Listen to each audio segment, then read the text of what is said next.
आदमी के जीवन में हजारों विकल्प हैं, हजारों तरह के तनाव हैं, टेंशन है, डिप्रेशन है। लोग आते हैं कि महाराज बहुत विकल्प उठते हैं मन में, बहुत तनाव, बहुत विचार उठते हैं। यदि ज्यादा विकल्प, ज्यादा तनाव और ज्यादा टेंशन दिमाग में होता है तो ये मान के चलना तुम्हारा जीवन असंयमी का जीवन है। और जो संयम ले लेता है, जो संकल्प ले लेता है, उसके विकल्प अपने आप समाप्त हो जाते हैं। विकल्पों को मिटाने का एक संकल्प ही साधन है। संकल्प करो, विकल्प समाप्त हो जाएंगे। एक रास्ता। एक आदमी ने कहा कि टेंशन बहुत होता है, क्या करे? मैंने कहा कुछ मत करो, करोगे कि टेंशन होगा। टेंशन को मिटाना है तो अटेंशन में रहो। जो अटेंशन में रहेगा उसको कोई टेंशन होने वाला नहीं है। संयम यही कह रहा है कि जीवन को संकल्प से बांध करके चले। लक्ष्य विहीन यात्रा कहीं नहीं पहुंचती है।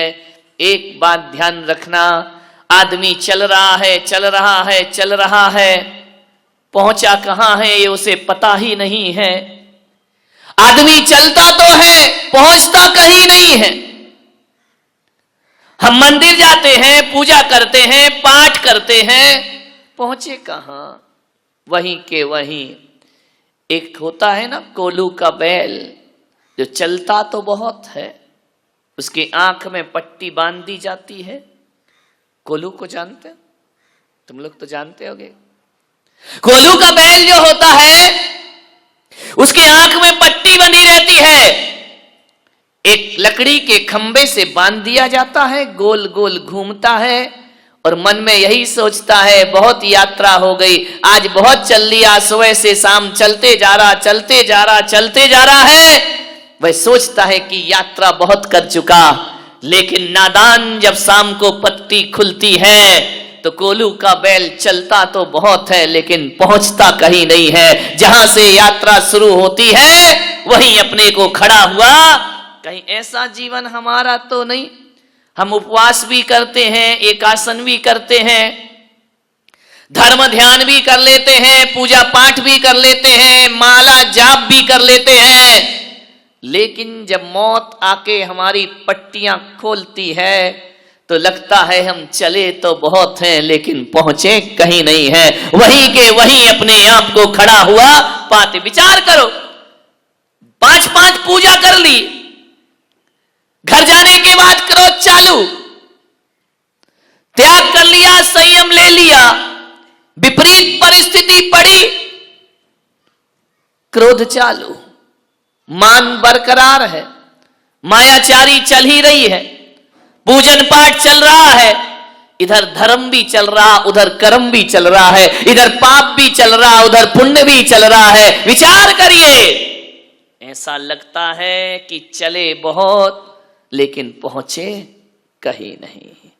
4 शराबी थे, ना जाने उनको क्या सूझी। आवाज सही कर। बोले चलो नौका विहार करते हैं। एक नदी में पहुंचे, नाव में बैठे चारों शराबी, चप्पू चला रहे हैं, पतवार चला रहे हैं। कहते हैं कि रात पूरी बीत गई, सवेरा होने को आया, पतवार चारों ने बारी बारी से चलाई। कुछ देर, कुछ घंटे पहले शराबी ने चलाई, कुछ घंटे दूसरे शराबी ने चलाई। चलाते जा रहे, चलाते जा रहे हैं। एक शराबी ने कहा कि यार सुबह होने को आई, उतर के तो देख किनारा दूसरा आया या नहीं आया। शराबी उतरा, उसने देखा, बड़ी जोर से हंसा। अरे उसने कहा पागल तू हंसता काहे को है?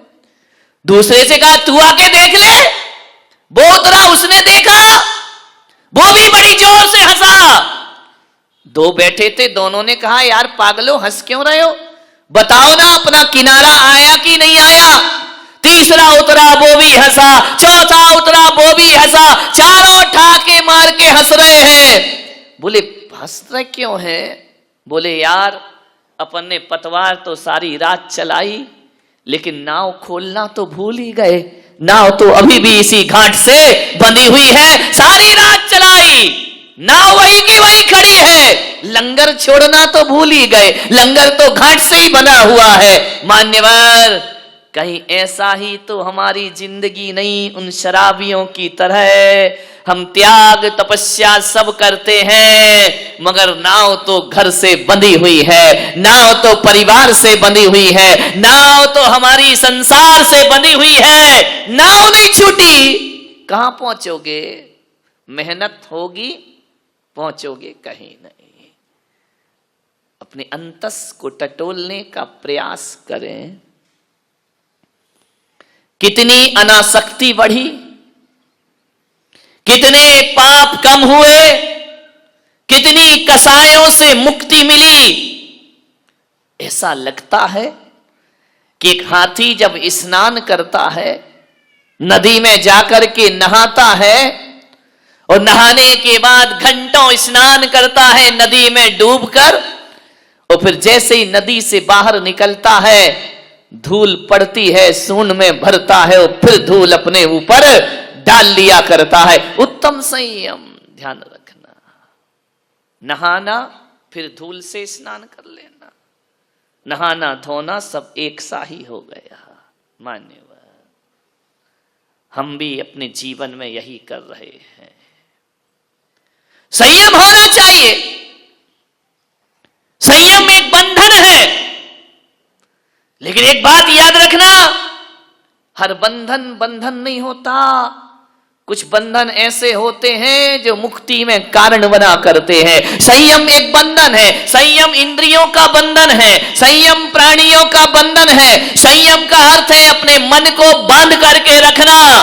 लोग कहेंगे चाहते तो मुक्ति है, और बंधन की बात कर रहे हैं। कुछ बंधन मुक्ति में कारण होते हैं। एक बेल को यदि ऊपर चढ़ना है घर के ऊपर, तो उस बेल को किसी पेड़ के सहारे से बंधना पड़ता है, उस बेल को किसी लकड़ी के सहारे से बंधना पड़ता है। और जब वह बेल किसी लकड़ी का बंधन स्वीकार कर लेती है, तो बेल नीचे नहीं जाती, बेल ऊंचाइयों को प्राप्त किया। एक बात बताओ, कुआं है, बाल्टी है, बाल्टी में रस्सी का बंधन है, ये बंधन उसका पतन है या उत्थान है? विचार करिए।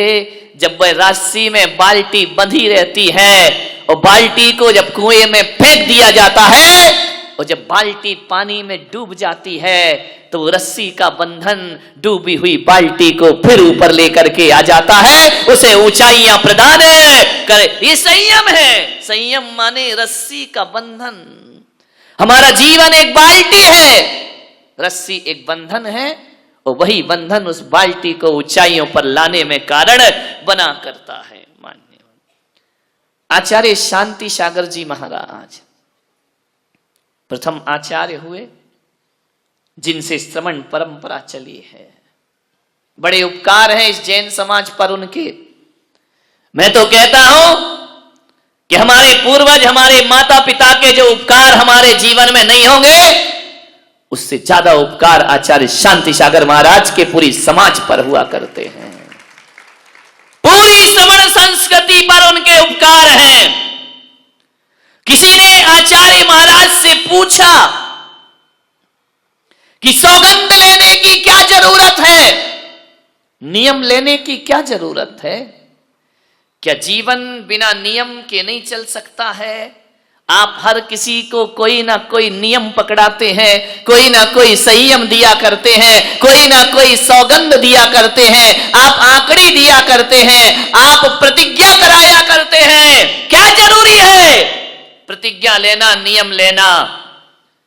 ऐसे भी तो जी सकते हैं ना। जिंदगी को जीना है, जीते रहो। आचार्य शांति सागर महाराज ने कहा कि सच कहते हो, कोई जरूरत नहीं है नियम की, जिंदगी तो जी सकते हो। जिंदगी तो एक जानवर भी जिया करता है, जिंदगी तो एक पशु भी जिया करता है। जिंदगी जीना कोई बहुत बड़ी बात नहीं हुआ करती है। लेकिन उन्होंने कहा, जरा ये बताओ कि बिना नियम के जिंदगी चलती कैसे है। एक बात बताओ बारामती वालों, एक व्यापार करते हैं, आप दुकान चलाते हैं, उसके भी कुछ नियम कायदे होते हैं या नहीं होते हैं? एक नियम होता है कितने बजे दुकान खोलना और कितने बजे दुकान को मंगल करना, यह भी एक नियम हुआ करता है। ग्राहक से कैसे बातें करना, यह भी एक नियम हुआ करता है। अरे कब खाना, कब पीना, कब सोना, कब उठना, यह भी एक नियम हुआ करता है। एक बात तो बताओ, आचार्य महाराज ने कहा कि बिना नियम के जिंदगी चलती कहां है। अरे बच्चे को विद्या अध्ययन करना है तो स्कूल जाने का भी एक नियम होता है और स्कूल से लौटने का भी एक नियम है। बिना नियम के कैसे चलेगी जिंदगी? अभी 7 बजे से आपने पूजन अभिषेक की, यह भी एक नियम है, यह भी एक अनुशासन है। 9 बजे पूजन समाप्त, यह भी एक नियम है। 10 बजे तक प्रवचन, यह भी एक नियम है। एक बात बताओ, यदि दुनिया से ये नियम खत्म कर दिए जाएं तो दुनिया जीने के लायक ना बचेगी मेरे भाई। कौन कैसे जिएगा? माता पिता से कैसे व्यवहार, यह भी एक नियम है। बहन से कैसे व्यवहार, यह भी एक नियम है। भाई से कैसे व्यवहार, पति से कैसे व्यवहार। एक बात याद रखना, जो इन नियमों को तोड़ता है उसकी जिंदगी विनाश में कारण होती है, और जो नियम को पालता है उसकी जिंदगी उत्थान। कभी किसी नदी को देखना, नदी के बहने का भी एक नियम है। दोनों ही तट की सीमाओं में बंद करके बहा करती है नदी। एक बात बताओ, ये दोनों ही तट का बंधन लोगों को जीवन दिया करता है। वही नदी जीवन दान देती है और वही नदी हजारों का जीवन छीन लिया करती है। एक बात बताइए, जब नदी तट की सीमाओं में बंद कर बहती है तो जीवन दायिनी हो जाया करती है। जब तट की दोनों किनारों की सीमा और संयम को तोड़ती है तो वही नदी लोगों के सर्वनाश में। मुंबई देख रहे हैं क्या हाल है, क्या तबाही मची है, क्या अफरा तफरी मची है, पानी पानी हो रहा है। एक बात याद रखना, यही पानी जीवन है, यही पानी मौत है। एक बात याद रखना, उसी पानी से कीचड़ मचता है और उसी पानी से कीचड़ साफ भी हुआ करता है। आपके पैरों में कीचड़ लगता है पानी की वजह से, और आपके पैरों को साफ किया जाता है तो पानी। वही चीज जीवन है, वही चीज मौत है। जब कोई भी चीज समय से, संयम से ज्यादा हो जाती है, यहाँ पे डॉक्टर लोग बैठे हैं, दवाई जीवन भी है, दवाई मौत भी है। कितनी गोली खाना, कितनी दवा लेना, ये संयम है। उसकी मात्रा से ज्यादा लिया तो वह दवा भी तुम्हारे लिए मौत में कारण बन जाया करती है। तो जीवन को ऊंचाइयों पर ले जाना है तो संयम रखना बहुत जरूरी है मेरे भाई। आप ग्रस्त हैं, ग्रस्त जीवन में रहते हैं, छोटे छोटे व्रत लिया करो, उन्हें अणुव्रत कहा जाता है, और अणुव्रत के संस्कार हमारी चेतना में होना बहुत जरूरी है। ध्यान रखना, आदमी का जीवन कभी एक सा नहीं होता, उतार चढ़ाव भरा जीवन होता है। महापुरुषों के जीवन में भी उतार चढ़ाव आते हैं, हमारे और तुम्हारे जीवन में भी उतार चढ़ाव आते हैं। एक सी जिंदगी किसी की नहीं हुआ करती है, लेकिन ऊंचाइयों के दिन आए तब भी हमें रहना है और नीचाई के दिन आए तब भी हमें रहना है। अच्छे दिन आएंगे तब भी हमें ही जीना है, देखना है। बुरे दिन आएंगे तब भी हमें ही उन्हें भुगतना है। ध्यान रखिए, यदि राम राजा बनने के दिन आए तो उसमें भी राम ही साक्षी बने, और वनवास के दिन आए तो उसमें भी राम ही साक्षी बने। सुख दुख दोनों को हमें ही झेलना है। संयम एक जीवन जीने की कला है। संयम एक ऐसी कला जो जिंदगी को जीने के रास्ते बताया करती है। आपको मालूम है, अष्टमी चौदस को जैनों में लिखा है एकासन करो, उपवास करो। क्यों लिखा है, क्या वजह है इसकी? ये 10 दिन एक टाइम क्यों भोजन करते हो? 10 दिन के उपवास क्यों होते हैं? आपको ये 10 दिन के लिए सफेद कपड़े पहना दिए गए, 10 दिन के लिए कहा कि चटाइयों पर सोने का अभ्यास करिए, 10 दिन के लिए आपसे कहा गया है बाजार का भोजन मत करिए, संकल्पित भोजन करिए, संयम का भोजन करिए, सादगी का जीवन जियो। मैंने सोचा कि ये केवल 10 दिन की बात नहीं, श्रावक के लिए तो अष्टमी चौदस को भी कहा है कि हरी मत खाना, अष्टमी चौदस को भी कहा है कि रूखा सूखा भोजन करना, अष्टमी चौदस को कहा है कि एक टाइम भोजन करना। महीने में 4 दिन, 4 बार आते अष्टमी चतुर्दशी, हर महीने में 4 दिन रूखा सूखा भोजन करो।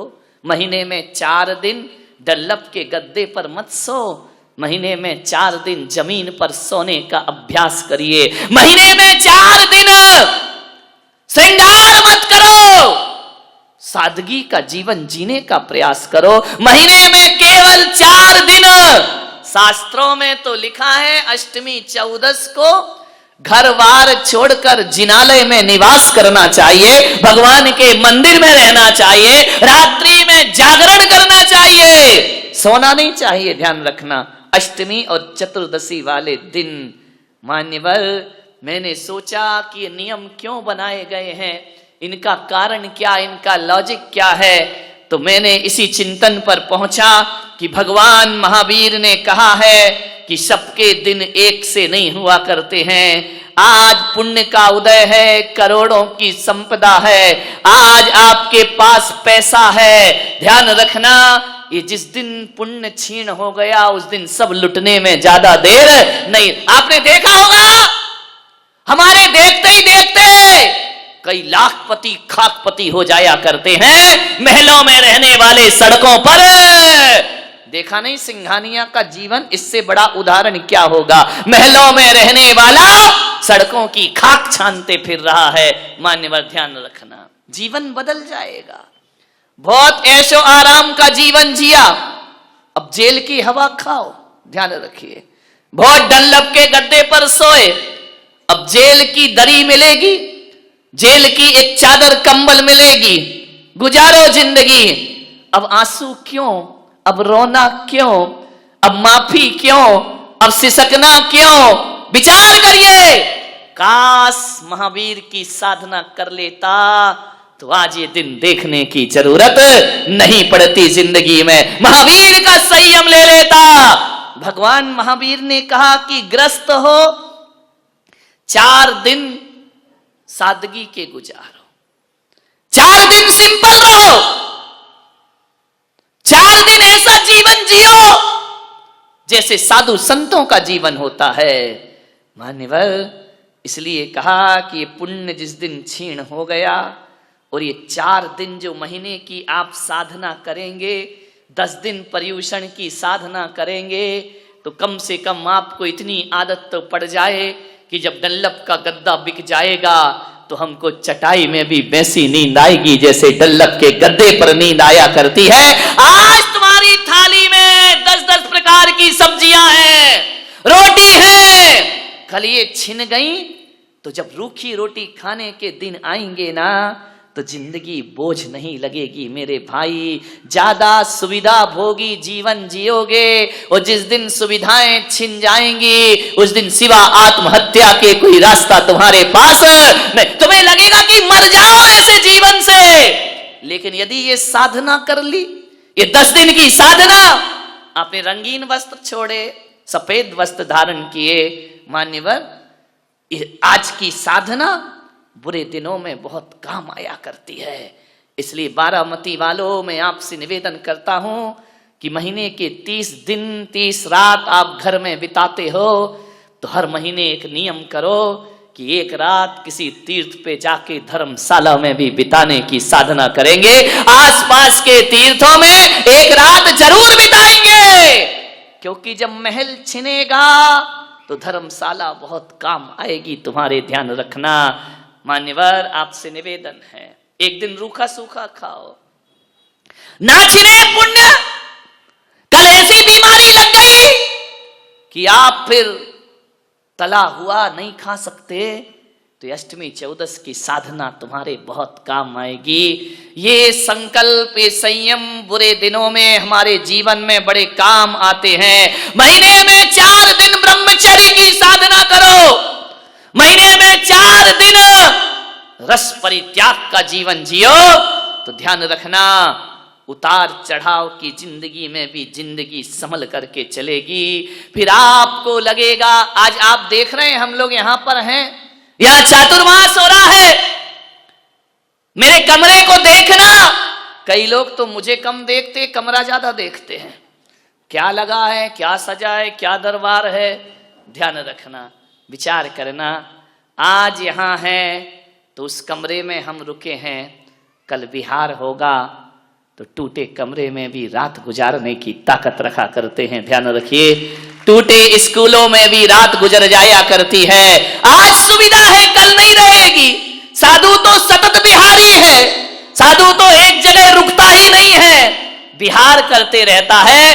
तरह तरह की सभ्यताएं देखने को मिलती हैं, तरह तरह की संस्कृति देखने को मिलती है, अजीब अजीब भाषाएं सुनने को मिलती हैं। जहां जाओ वहां की अलग अलग सभ्यता है, अलग अलग संस्कृति है।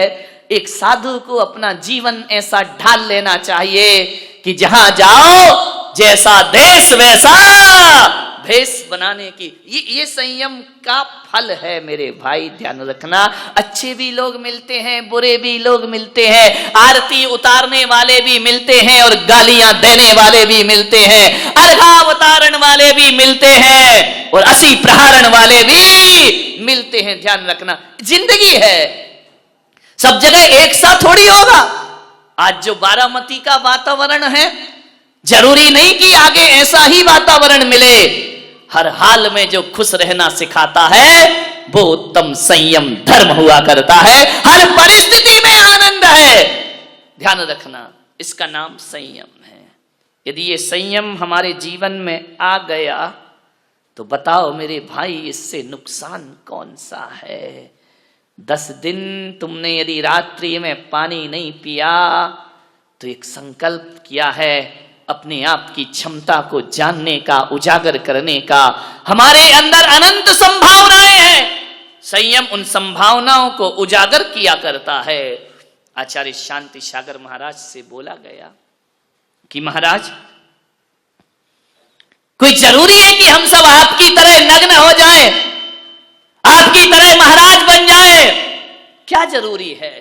महाराज ने कहा कोई जरूरी नहीं है। ध्यान रखना, लेकिन आज इस पंचम काल में हम धर्म का और मुक्ति का बीज बो सकते हैं। और यदि आप संयम साधना कर रहे हैं तो ये समझना कि हम धर्म के और मोक्ष के बीज बो रहे हैं। एक बात बताइए, विचार करना है आपको। आपको कैसे पता चलेगा कि हमारी साधना से मोक्ष होगा या नहीं होगा? आचार्य शांति सागर महाराज ने कहा, बीज से किसी की पहचान नहीं हुआ करती है। ध्यान रखना, बीज से किसी भी चीज की, वृक्ष की पहचान नहीं होती है। ध्यान रखना, किसी भी पेड़ की पहचान, किसी भी वृक्ष की पहचान बीज से नहीं, उसके फलों से हुआ करती है। जब फल होते हैं तभी पहचाना जाता है कि ये बीज किसका है और ये पेड़ किसका। फल ना होंगे तो पहचान ना होगी, फलों से पहचाना जाता है। ध्यान रखना, बीज को देखकर कोई, जिसने अनजान व्यक्ति किसी बीज को देख ले तो कैसे बताएगा ये किसका बीज है? कोई नहीं बता सकता।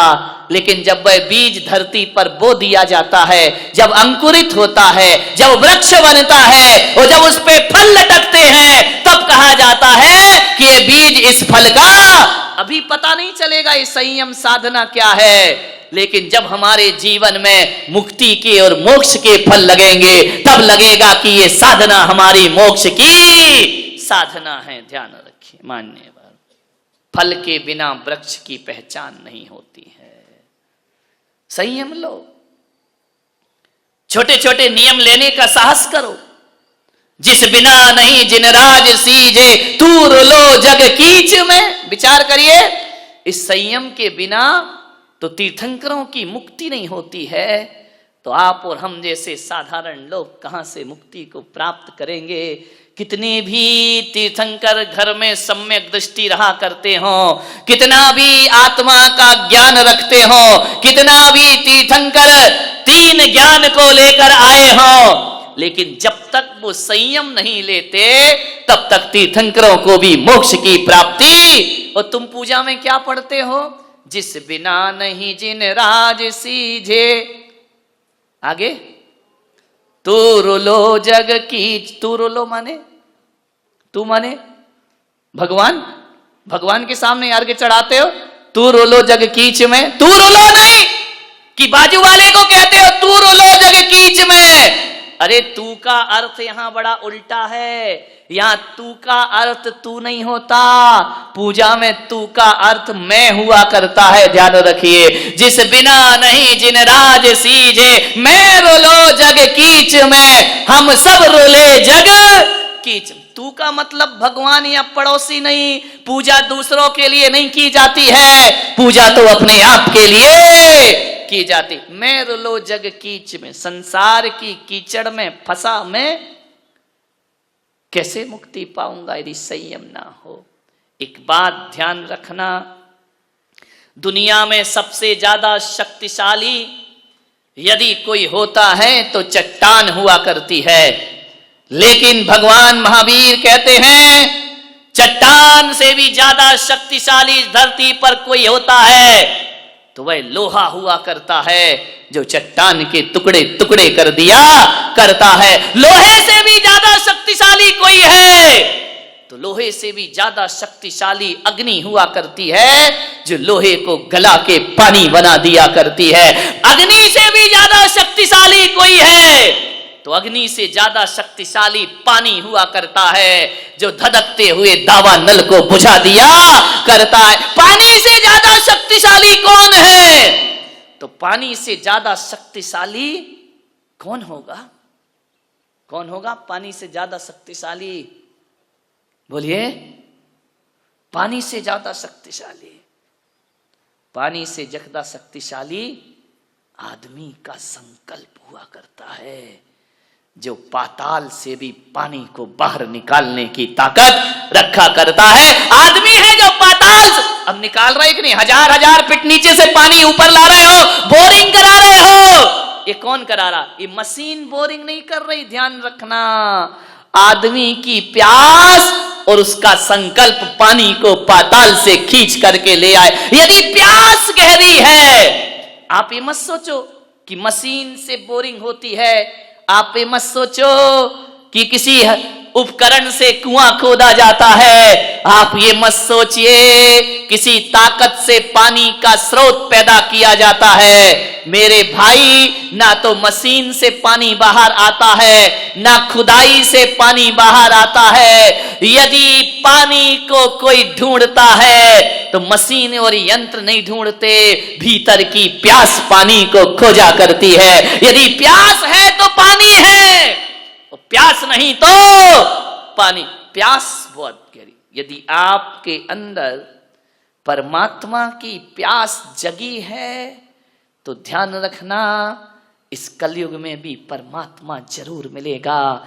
एक व्यक्ति ने मुझसे पूछा, भगवान होता है या नहीं होता है, परमात्मा है या नहीं है? मैंने कहा, परमात्मा की छुट्टी कर, परमात्मा को देखने की तेरे पास आंखें हैं या नहीं हैं? यदि आंखें हैं तो कलयुग में भी भगवान हुआ करते हैं, और आंखें नहीं हैं तो साक्षात भगवान में भी भगवान के दर्शन। आंखें हैं तो पत्थर में भगवान है,